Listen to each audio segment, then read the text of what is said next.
The wind came hard out of the west, carrying dust the color of old bone. It scraped across the empty plain and whistled through the splintered boards of the cabin, a lonely sound like a man's breath before he prays. Inside, the woman knelt beside the iron stove that had gone cold 2 nights ago. Her fingers were cracked from frost and work, the nails blackened from digging through frozen soil for what little roots she could find. The children slept in the next room, 2 small bodies pressed together beneath a quilt that smelled faintly of smoke and milk long turned. Her name was Clara Hart, though she had stopped saying it aloud. Out here, names were a kind of luxury. The wind did not care who you were, only whether you could stand against it. She pressed her palm against the stove door, feeling the chill bite her skin. There was no wood left, no coal, only the scraps of furniture she'd already burned, the chair with the carved back her husband had made before he left, the crib that had once rocked her youngest to sleep. She would burn the table next, she supposed. A woman could eat on her knees as well as from a board. Outside, the horizon was a gray bruise. Snow threatened again, though it was only November. The nearest town lay 30 miles to the east, too far to walk with 2 children and nothing to trade. Clara's horse had died last spring, her husband 2 winters before that, though not from illness. He'd gone out with the cattle and never returned. Folks said maybe he'd been caught in a blizzard, maybe taken by the Sioux. But Clara knew better. The night before he vanished, he had looked at her with a kind of emptiness she recognized now in her own reflection. He'd left to find something he could not name peace, maybe, or escape. A sound came then, faint but real, the slow, deliberate crunch of hooves over frozen ground. She froze, heart hammering against her ribs. No one came this far west anymore, not unless they were running from something or looking to take what wasn't theirs. She reached for the shotgun leaning against the wall, its barrel dull with rust. She cocked it once, quietly, and moved toward the window. Through the rip in the curtain she saw him, a rider dressed in a long oilskin coat, hat pulled low against the wind. His horse was big and dark, breathing clouds into the cold air. He stopped a few paces from the door, dismounted slow, and looked around like a man stepping onto sacred ground. When he knocked, the sound echoed through the small house, steady and sure. Clara waited. Silence stretched until the wind filled it again. Then his voice came, low and rough. "Ma'am, my name's Eli Graves. I ain't here for trouble." She didn't answer. "I come from the county office in Harlow," he went on. "There's talk your husband's place been abandoned. Folks worry for the children." At that, Clara's hands trembled. The gun slipped an inch. "We don't need your kind of worry," she said, her voice more breath than sound. There was a pause. "Ma'am, please open the door." When she did, it was not out of trust, but exhaustion. The man stood tall, his coat lined with dust, his face shadowed by stubble and road. His eyes were the color of faded denim, holding something that looked like patience. He took off his hat, nodding once, polite. Behind him, the sky had turned white as bone. "I ain't here to take nothing from you," he said. "I'm here to see those kids don't freeze before spring." Her throat tightened. She gripped the doorframe to steady herself. "You with the law?" He hesitated. "Used to be. Then you know what happens when they come. They take children from their mothers. Not if I can help it." The words hung between them, heavy as the cold. For a long moment neither moved. Then, from the other room, came the soft sound of coughing her son, the younger one. Clara's eyes flicked toward the doorway, then back to the stranger. "I've got food," he said gently. "Coffee, too." It was the mention of coffee that broke her. A small, broken laugh escaped her lips, half sob, half disbelief. She stepped aside just enough for him to enter. The warmth of his presence filled the space like something alive. He removed his gloves, his hands scarred but careful, as he unpacked a small tin and a bundle of jerky. The smell of it made her stomach twist with hunger. She hadn't tasted meat in weeks. He glanced toward the room where the children slept. "How long since you had fire?" "2 nights, she whispered. Eli nodded, then went outside, returning with an armful of wood from his saddlebag. He worked silently, methodically, as though he'd done this 1,000 times before stacking, striking a match, coaxing the flame until it breathed. Clara watched the fire catch, its light trembling across the walls, and something in her chest cracked open. The warmth spread slowly, painfully. Her eyes burned. When the first hiss of boiling coffee filled the air, she turned away, pressing her sleeve to her mouth. She didn't want him to see her cry. The fire's breath whispered along the stove walls, a low, steady hum like the sound of a body settling after pain. Clara sat on the edge of the chairless floor, her arms wrapped around her knees, watching the man's shadow move through the dim light. Eli poured the coffee into a tin cup and handed it to her. She hesitated, her fingers trembling as she took it. The metal burned against her skin, but she didn't mind. Heat, even when it hurt, was a kind of mercy. He sat across from her, not close, not far. His hat rested on the floor beside him, his coat open now, revealing a faded shirt and a chain that caught the flicker of firelight. He looked like a man who had slept too many nights on the ground, who carried the ache of distance in his shoulders. When he spoke, it was quiet. "You got family nearby?" Clara shook her head. "None left. My folks were in Kansas when the fever came. My brother went south with the rail crew and never sent word." Eli nodded, as though he'd expected no other answer. Hard country for a woman alone. Her mouth twisted at that. Wasn't always alone. She didn't mean to sound sharp, but the words cut through the warmth like ice. He didn't take offense, only looked into the fire. After a moment he said, "You don't owe me your story, ma'am. I just need to know how to help." The children stirred in the next room, small voices murmuring in half-sleep. Clara set the cup down and stood, pulling the blanket up around their shoulders. She brushed a strand of hair from her daughter's forehead. The girl's skin was cool. The boy's breathing rattled a little. She felt Eli's gaze on her back but didn't turn. When she returned to the stove, the silence between them had changed. It wasn't the silence of strangers anymore, but of two people who understood that words could sometimes break what little strength they had left. "You said you came from Harlow," she murmured. "That's near the old river crossing, isn't it?" He nodded. "Used to be a crossing. Now it's just mud and bones. Drought's been hard on the stockmen. Folks are leaving one by one. You one of them?" "I left before the leaving started," he said. "Too much noise in the sheriff's office. Too many lies. I rode west to see what was left of the truth." She looked at him then, really looked. His face was lined from sun and loss, his eyes holding something that might once have been faith. "And what did you find?" He smiled faintly, without humor.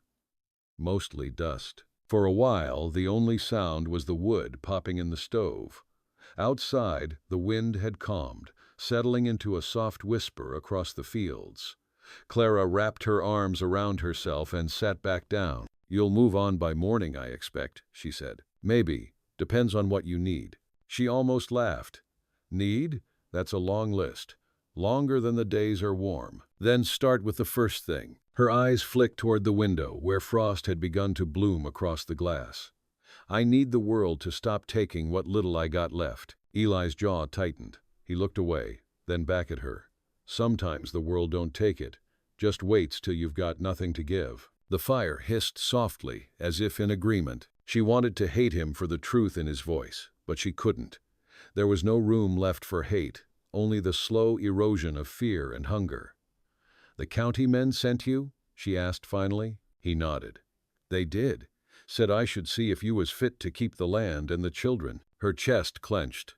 "And if I ain't, they'll send someone else. Maybe from St. Joseph, maybe from farther east. Folks who don't know this place, don't understand it. And you? I understand enough to know they'd break what's left of you." The words hung heavy, too honest to doubt. Clara's throat tightened, and she turned her gaze to the fire. The room smelled of wood smoke and bitter coffee. "Why'd you take the job then?" Eli's hand brushed the chain at his neck, fingers tracing something unseen. "Because once I had a woman and a boy. Lost them to sickness. I know what a mother looks like when she's fighting to keep the world from her children." Something in her stilled. She saw for the first time not a stranger, but a man carved from the same grief that lived in her bones. "I'm sorry," she whispered. He shook his head. "Don't be. Grief's the only thing that stays honest." A long breath passed between them, and she realized her shoulders had eased for the first time in months. The wind outside sighed through the cracks of the cabin, and she thought it sounded almost like a lullaby. When she finally spoke again, her voice was small. "You said you came to help." "I did." "Then stay till morning, if you can stand the cold." He nodded once, simple and sure. "I've known worse." She gave a faint smile, brief, fragile, but real. Outside, night wrapped itself around the prairie. The fire dimmed to a slow pulse, warm and alive. And for the first time since her husband vanished, Clara slept without waking to the sound of her own fear. If you've ever felt abandoned but longed to endure, subscribe for the stories ahead. Dawn came without color, only a pale, bruised light spreading across the land like a memory that refused to fade. The cabin's roof creaked under the weight of frost, and the smoke from the chimney rose thin and crooked into the cold. Eli was already outside, splitting what little wood he had left in his saddle pack. His breath came out in clouds, each swing of the axe steady and deliberate, the rhythm of a man who had long ago made peace with labor. Clara watched him through the window. Her hands were still red from the morning water, her hair damp where she had washed it in a tin basin. There was something unfamiliar about the quiet that followed him, a quiet not born of fear or emptiness, but of a steadiness she had forgotten could exist. The children were awake now, sitting near the stove. Annie, her daughter, was tracing patterns in the ash on the hearth. The boy Samuel was staring at the door as if willing the man outside to vanish or stay. Clara couldn't tell which. When Eli came back in, his face flushed from the cold, he tipped his hat to the children. "Mornin', young ones." Annie smiled shyly, but Samuel just stared, wary. Eli crouched near the fire and rubbed his palms together. "Your mother said you ain't had breakfast yet. I got some flour, maybe enough for biscuits if we're careful." Clara hesitated. "You'll be needin' that yourself, I imagine." "Don't worry on that," he said, not looking at her. "A man's got no use for food he can't share." She wanted to argue, but the smell of the dough cooking on the stove's iron top silenced her. It was plain fare, but it filled the room with warmth, the kind that settles between ribs and memory. The children ate first, their small hands cupping the food like treasure. Eli waited until they finished before taking a piece himself, eating slow, eyes distant. When the meal was done, he reached into his coat pocket and pulled out a folded paper. "This came through the office last week," he said quietly. "Notice of inspection. They're sending a man from the county in a few days' time." Clara's chest tightened. "They mean to take them." "They mean to decide if you can keep them," he corrected. "But men like that don't look for reasons to show mercy." She felt the weight of his words settle like stones in her stomach. "Then there's no use fighting it." Eli's gaze lifted to hers, steady and unflinching. "There's always use in fighting. You just got to know what kind of fight it is." Outside, the wind had picked up again, carrying the distant sound of a hawk's cry. Clara turned toward the window, the land beyond stretching endless and pale. "You don't understand. They see me out here, a widow with 2 mouths to feed. No horse, no man to stand beside me. They'll say I can't manage."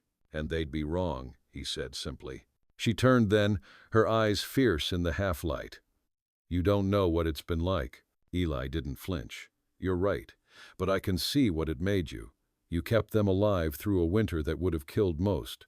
That counts for something." She wanted to believe him, wanted it so badly her throat ached. But belief was a luxury she'd buried with her husband.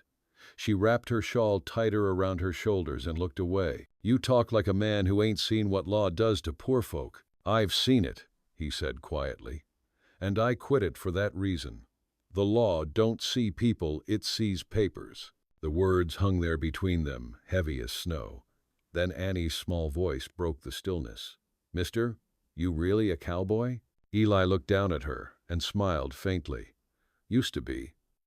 Rode for a ranch near Laramie before the drought came. Now I reckon I'm just a man with a horse and too much time." "Do you have kids?" she asked. He hesitated. "Had one." "What was his name?" Ellie's voice softened. "Matthew." Clara felt her breath catch. Something raw moved between them, unseen but deeply known. Annie nodded as if understanding something unspoken, then reached for her brother's hand. The gesture was so small, so human, that it made Clara turn away to hide the sting in her eyes. Eli stood and moved toward the door. "I'll fetch water from the creek. Might be frozen. but I can break through." Clara wanted to tell him not to bother, that she could manage, but the truth was she couldn't. So instead she just said, "Be careful on the bank. It's slick where the willows bend." He nodded and stepped outside, the door closing softly behind him. For a long while she stood still, listening to the wind and the faint crack of the ice breaking in the distance. The children had fallen quiet again, their breaths even and content. She looked around the cabin, the scorched table, the patched walls, the single window that framed a sky so wide it could swallow everything. And for the first time in months, she felt something like strength stir in her chest. Maybe the world had not finished taking. Maybe, just maybe, it had sent this man to give something back. By noon the sky had turned to the color of pewter, the sun only a pale smudge behind a wall of low clouds. The air was dry enough to crack bone, and the wind carried a fine dust that clung to everything it touched: the cabin walls, the horses' manes, even the children's hair. Eli came back from the creek with his coat stiff and his gloves damp, the bucket swinging from one hand. A sheen of ice clung to his beard, and his eyes were bright from the cold. Clara met him at the door, taking the water with a quiet nod. "Creek still running?" "Barely. Ice thick as glass in most places. Won't last through the next storm." He set his gloves on the stove to dry, then leaned against the wall, stretching his shoulders. "You got a well out back?" She shook her head. "The last one dried up in August. I draw from the creek when I can. Sometimes I melt snow." Eli frowned. "That won't do for long. You got the tools to dig a new one?" "Tools I got. Strength I don't." He studied her a moment, the way a man studies a map, measuring what's been lost and what might still be found. "I can help," he said simply. She hesitated.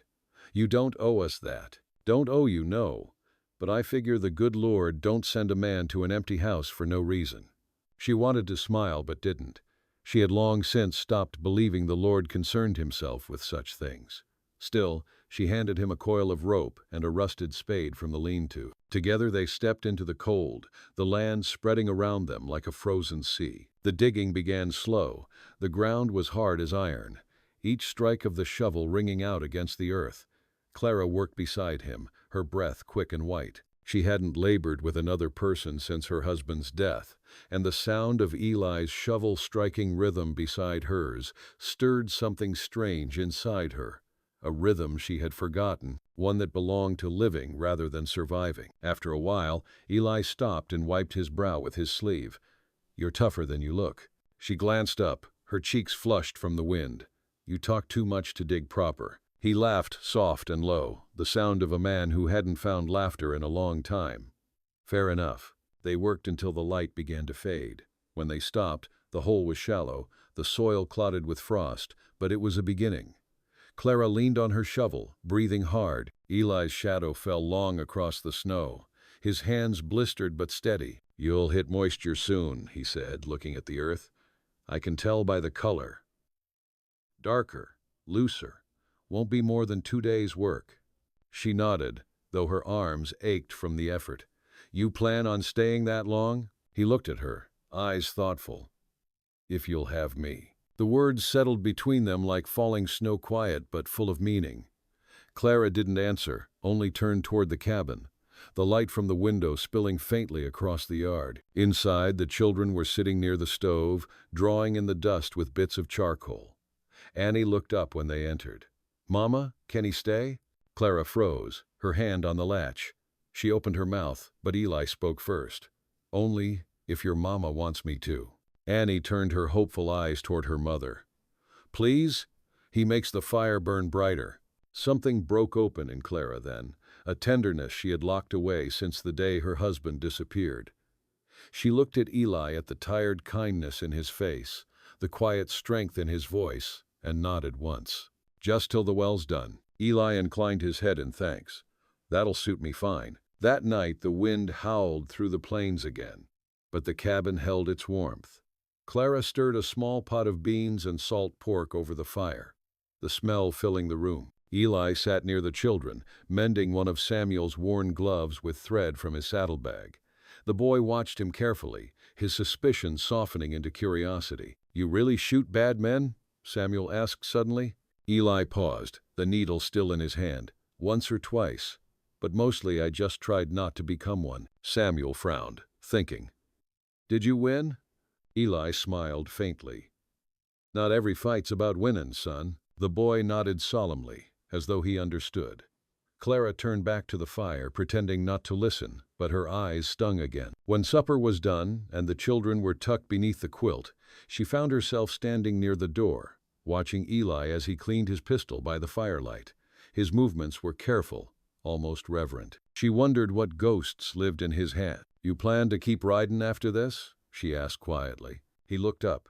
Don't rightly know. Haven't had a reason to stop or a place to go. She hesitated, then said, maybe both will find you before long. Eli gave a slow nod, his gaze meeting hers. Maybe they already have. The silence that followed was not empty. This time it was warm, fragile, alive. Outside, the wind quieted and the stars returned, bright and cold above the wide, sleeping land. Morning broke with a thin veil of mist over the fields, softening the jagged world. The horizon shimmered faintly, the kind of light that promises nothing but still asks to be believed. Clara stood at the door, shawl pulled tight around her shoulders, watching Eli as he saddled his horse. His movements were unhurried, deliberate. Every gesture carried a weight she couldn't quite name, something between weariness and peace. He turned when he noticed her. Gonna ride east a few miles, he said. There's a rancher I passed on the way here. Might trade me some tools, maybe a better spade. Clara nodded, though her stomach clenched. You'll come back? I said I would. The words were simple, but something in the way he said them made her believe. She stepped aside, letting him pass. The cold bit at her face as he mounted and turned toward the open plain. His silhouette disappeared into the fog, a lone figure swallowed by distance. Inside, the cabin felt suddenly smaller. The walls pressed in, the silence too wide. Clara tried to busy herself washing the tin plates, folding the worn quilts, brushing the ash from the hearth, but her mind kept straying to the trail. She hated herself for it. A woman couldn't afford to depend on any man, not out here, not after all the world had taken. Yet something in her heart, bruised though it was, had started to stir. By midday, the children were restless. Samuel kicked at the floorboards, muttering about the cold, while Annie hummed softly to herself, braiding bits of string she'd scavenged. Clara sent them outside to gather dry grass for kindling. When she was alone, she sat by the window, her hands idle in her lap. The plain stretched endless before her, the same color as her thoughts. She remembered another morning years ago, before the drought, when her husband, Will, had stood in that same doorway. He'd been young then, his laughter filling the air like spring rain. He'd said he'd return before dark, that he just needed to check the cattle by the ridge. But dusk had come and gone, and he never rode back. The ache rose in her chest like a tide. She pressed her palms to her eyes and let the silence hold her. Outside, she could hear the children's voices echo faintly, Annie's laughter, Samuel's sharp scolding, and for a moment, she let herself breathe. By the time Eli returned, the sun was sinking low, red as a dying ember. His horse's hooves made a slow rhythm through the yard.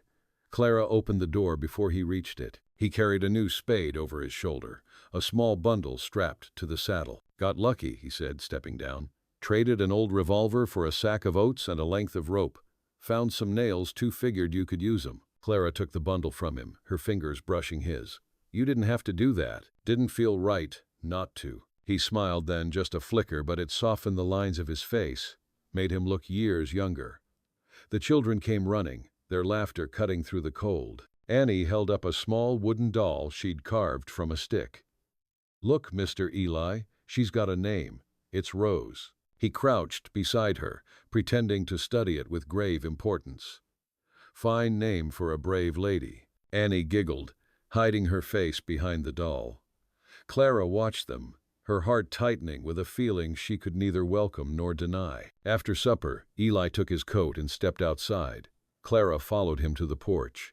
The sky was clear now, filled with a spill of stars, the kind of night that makes you feel both small and infinite. He leaned against the post, looking out toward the horizon.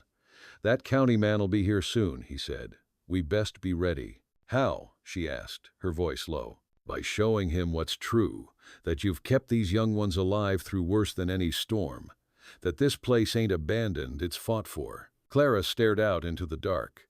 "You think truth matters to men like that?" "Maybe not to them," he said, "but it matters to you.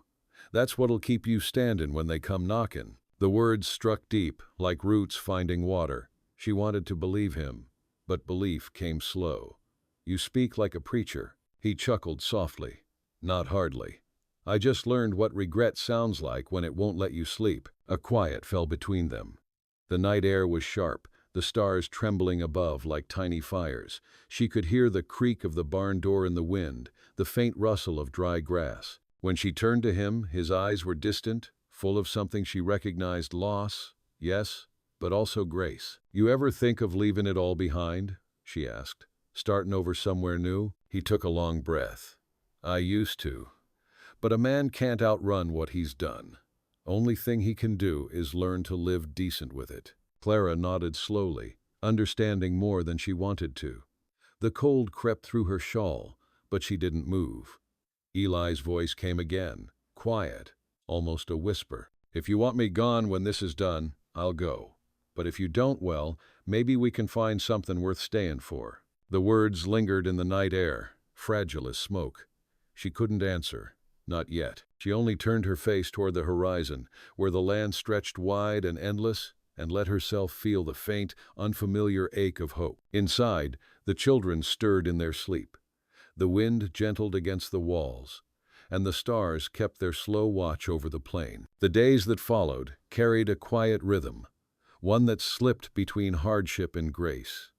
Each morning, Eli rose before the light, tending to the horse, chopping wood, checking the creek for water. Clara worked beside him, her hands raw but sure, her face no longer drawn with fear but with something steadier, a resolve that surprised even her. The children followed them like small shadows, learning to tie knots, to stack kindling, to listen for the hollow sound that meant the well was nearing moisture. The well took 2 full days, as Eli had said. On the second afternoon, when the spades struck wet soil and the scent of earth rose fresh and dark, Clara laughed, for the first time in months, a short, startled sound that broke open the air. Eli looked up from the hole, sweat streaking the dust on his face, and smiled at her.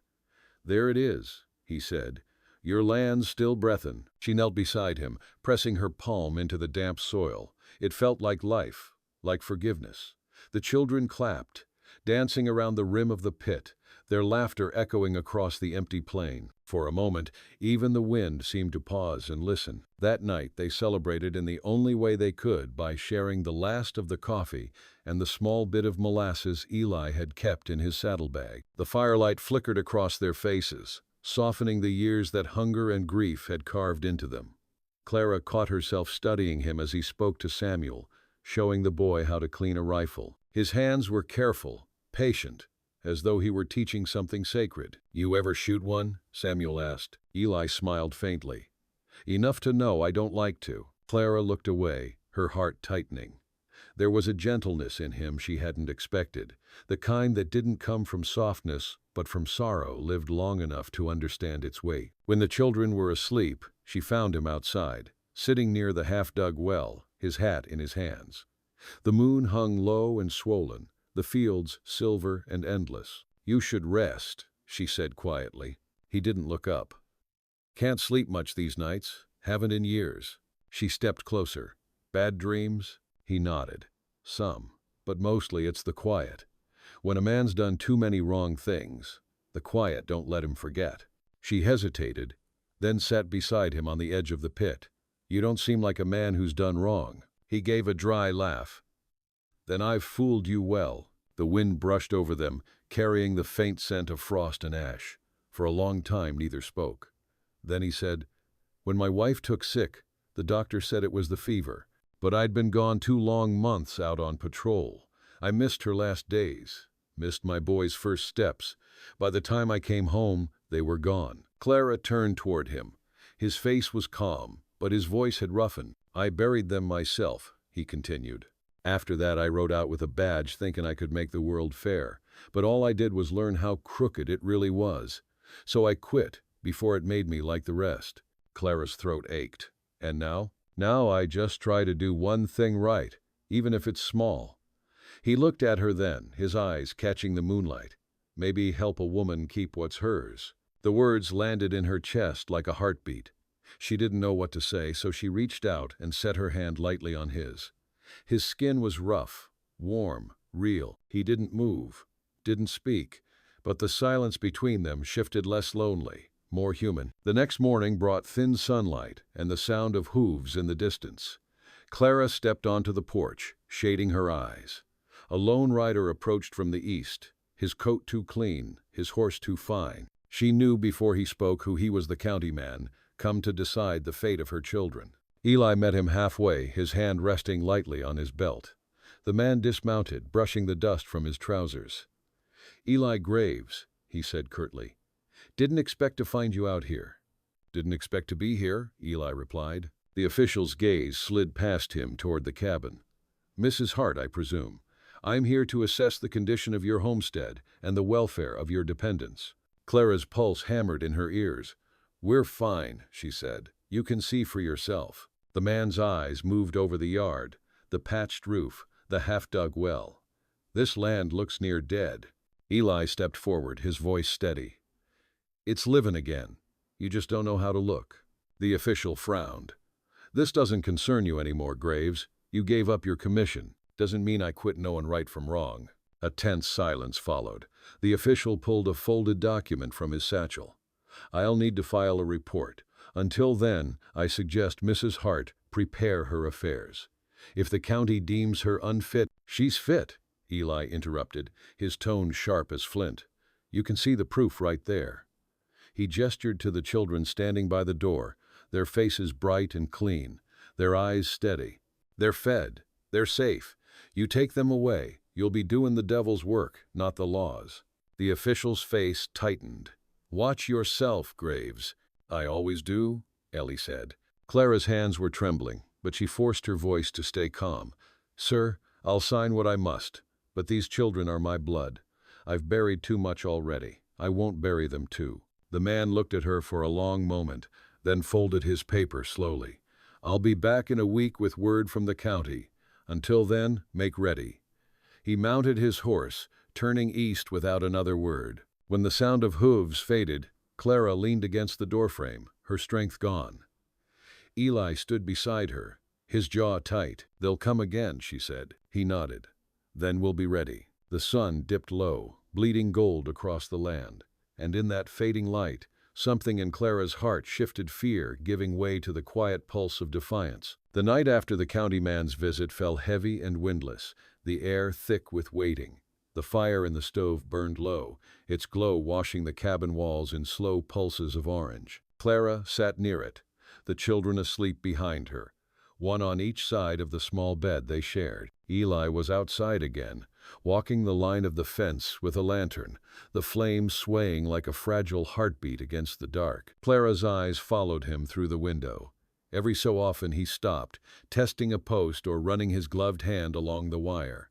He was methodical, the way her husband once was, but quieter. There was something about Eli's stillness, an old kind of patience that belonged to men who had known too much pain and still chose to build rather than destroy. When he came back in, the smell of cold clung to him. He hung the lantern by the door and glanced toward the bed. "They sleepin'?" "Like stones." "Good." He sat by the stove, stretching his hands toward the embers. His knuckles were red and split. She poured him the last of the coffee without asking. He took it with a nod, his fingers brushing hers. "They'll come again," she said quietly. "They will, and if they take them." He set the cup down before she could finish. "Don't speak that into the world," he said softly, not as command but as prayer. She stared at the coals, the red light reflected in her eyes. "It's not up to us." "Maybe not," he admitted, "but that don't mean we go quiet." She wanted to believe him, to hold on to his certainty, but she'd learned too well how fragile hope could be. Out here, faith didn't always fill the belly or keep the roof from leaking. Still, his voice steadied her in a way the fire couldn't. They sat in silence for a long while, the only sound the slow sigh of the wind through the eaves. Then Eli reached into his coat and pulled out a small leather pouch. He turned it over in his hands. The way a man handles something sacred. "What's that?" she asked. "Something I should have let go a long time ago." He opened it, and from within he drew a small locket, tarnished and dull. Inside was a faded drawing his wife and son, sketched with a careful hand. Matthew used to carry a pebble in his pocket everywhere he went, said it was lucky. After he passed, I kept this. Figured maybe his luck stayed with it, but it never did me much good. Clara looked at the worn metal, then at him. "Maybe it wasn't meant for you," she said quietly. "Maybe it's meant for someone you're still helping." Eli gave a small, crooked smile. "You sound like a preacher again." She returned the smile, faint but real. "No, just a mother who's out of prayers." He closed the locket and slipped it into her hand.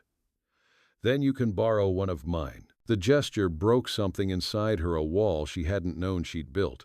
She wanted to hand it back, but she couldn't. The metal was warm from his touch, heavy with memory. "Why do this for us?" she whispered. "You don't owe me. You don't even know me." "I know enough," he said.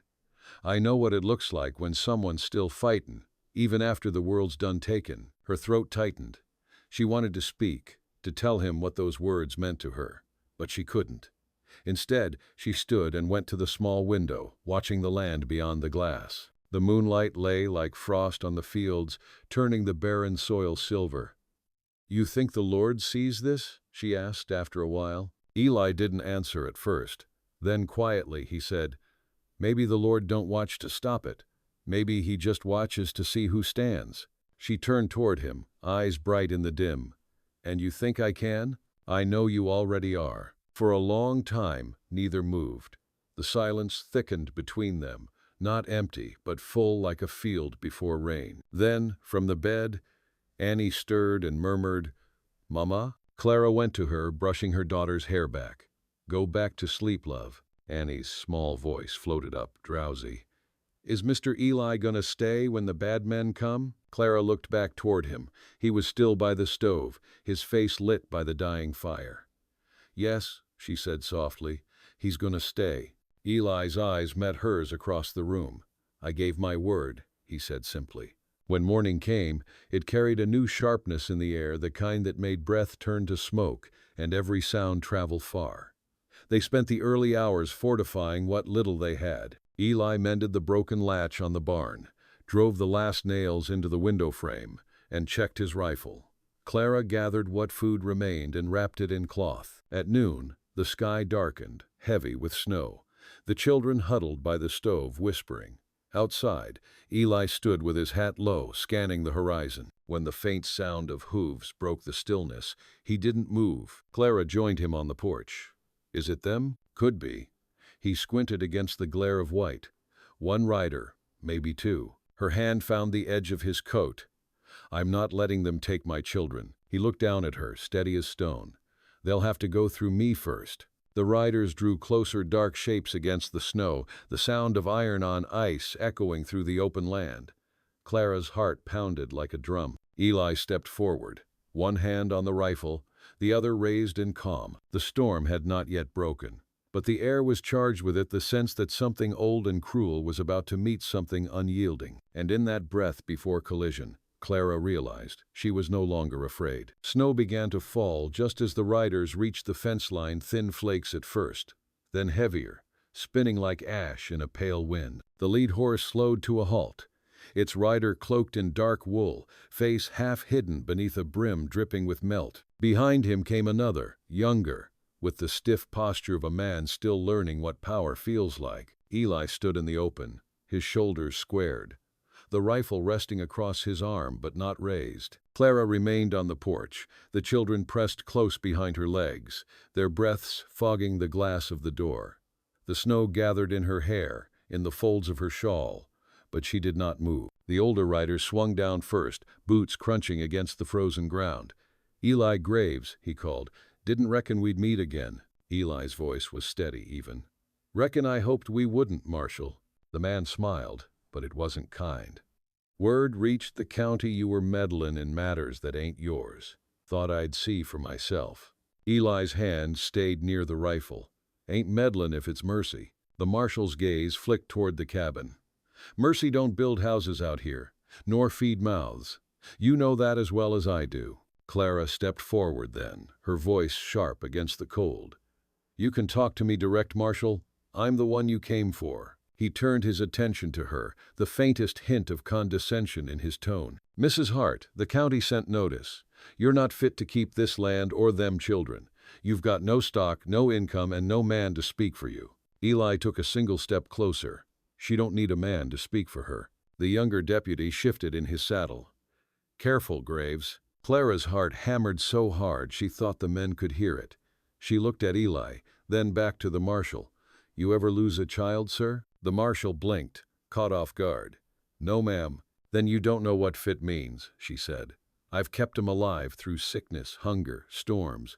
You think paper knows better than a mother?" The snow thickened around them, muting the sound of her voice, but not its fire. The marshal's jaw tightened. "You're standing on land that's near worthless. You can't live off it, and the county won't keep pouring resources into lost causes." Eli's voice cut through the wind. "Funny thing, Marshal. You call it worthless, yet you're still here to claim it." The man's eyes narrowed. "You talk bold for someone who's no longer wearing a badge. I stopped wearing it 'cause men like you forgot what it stood for." For a long moment, no one moved. The horses shifted, restless. The children's faces were pale at the window. The world seemed to hold its breath. Then the marshal sighed, shaking his head. "I don't want trouble, Graves. Step aside." Eli's rifle lifted just enough to be seen. Then, "Don't make any." The deputy's hand went to his holster. Too quick, too sure. Eli's voice came low, cold as the snow. "Son, don't." But the boy's pride outran his good sense. His hand twitched, metal gleamed, and before the sound of the hammer fell, Eli's shot cracked the air. It echoed across the plain like thunder. The deputy's pistol dropped to the snow, and his hand went numb from the shock of the warning shot, clean, deliberate, harmless, but close enough to tear the boy's pride in two. The marshal flinched, eyes wide, then glared at Eli. "You've crossed your line, Graves." Eli's voice was flat. "No, Marshal. You came looking to cross mine." For a heartbeat, it seemed the man might draw. Then he looked at the children's faces behind the glass, at Clara standing firm in the snow, and something in him faltered. He spat into the frost, the steam rising from his breath. "You think you can save her with one good deed? The world don't work like that." Eli's eyes softened but did not waver.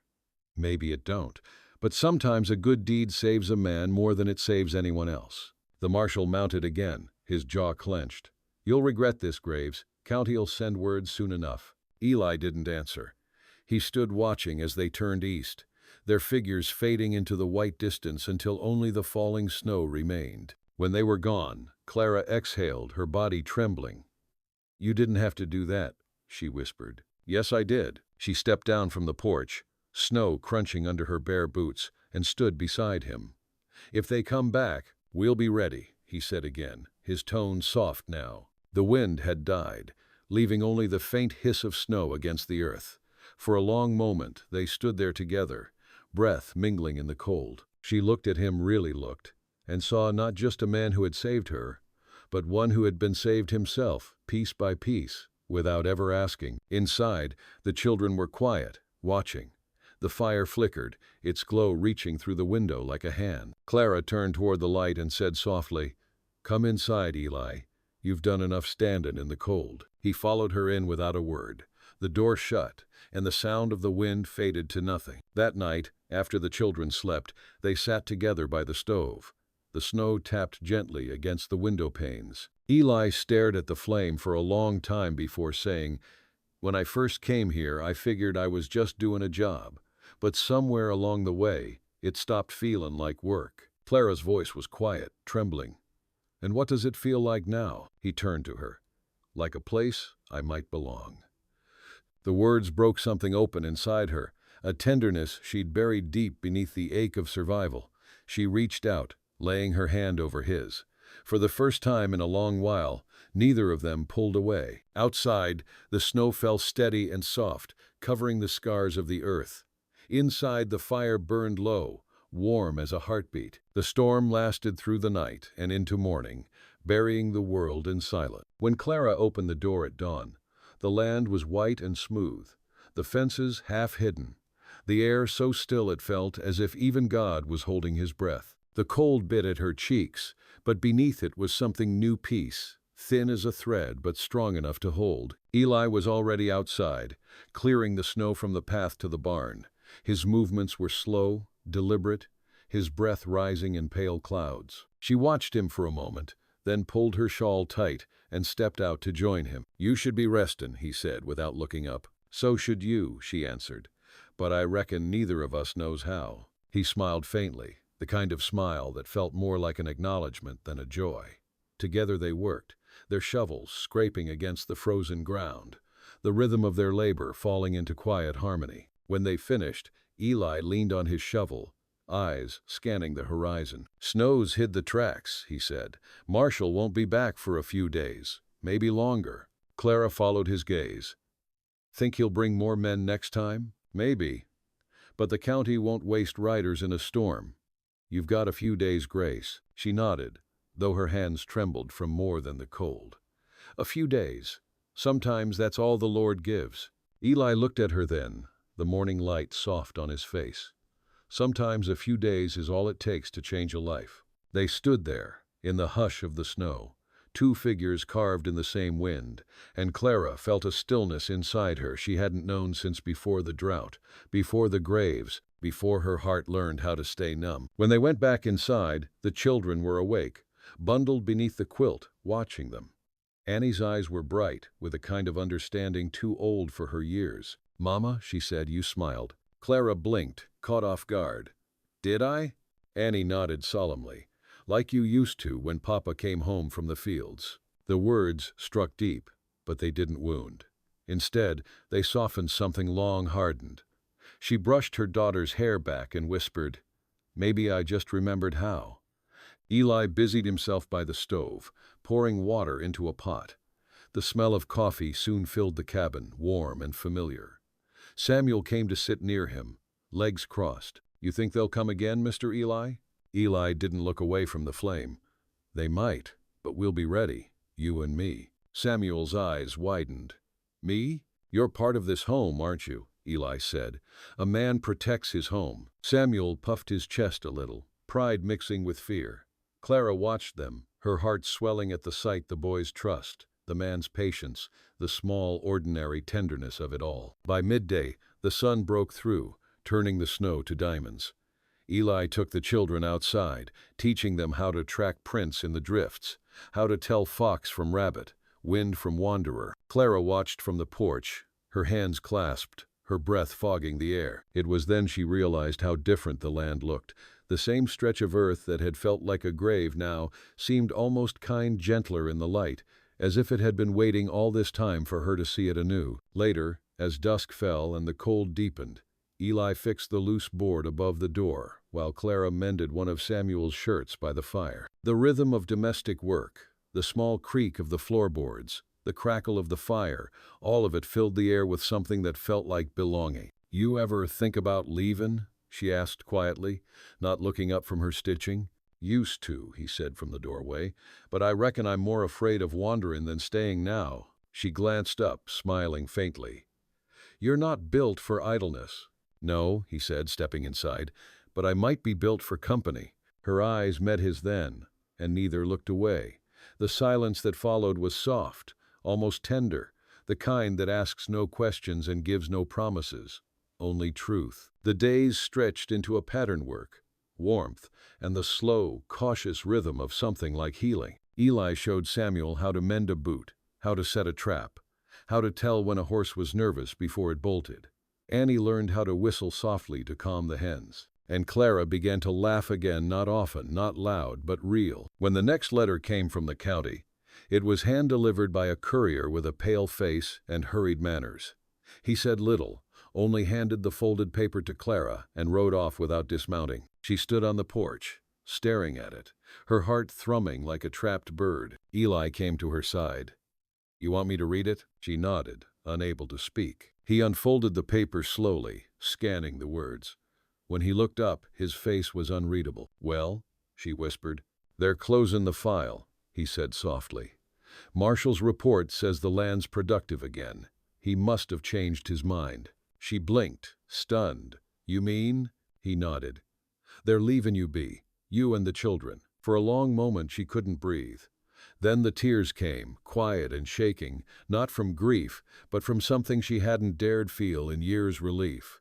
Eli folded the paper and slipped it into her hand. She clutched it like scripture. When she finally spoke, her voice broke. You did this. He shook his head. No, ma'am, you did. I just stood watch while you remembered how to fight. She took a step closer, her eyes searching his. And now? Eli smiled faintly, the corner of his mouth twitching. Now I stay till you tell me I shouldn't. The wind outside shifted, soft and full of promise, brushing against the cabin walls like the first breath of spring. The children's laughter echoed faintly from inside, and Clara reached for his hand. I ain't telling you that, she said. Eli's fingers closed around hers, sure and steady. Outside, the last of the snow melted into the earth. Inside, the fire burned slow and bright, its light touching the walls like a benediction. The land was still harsh, still endless, but it was home now, and it was theirs.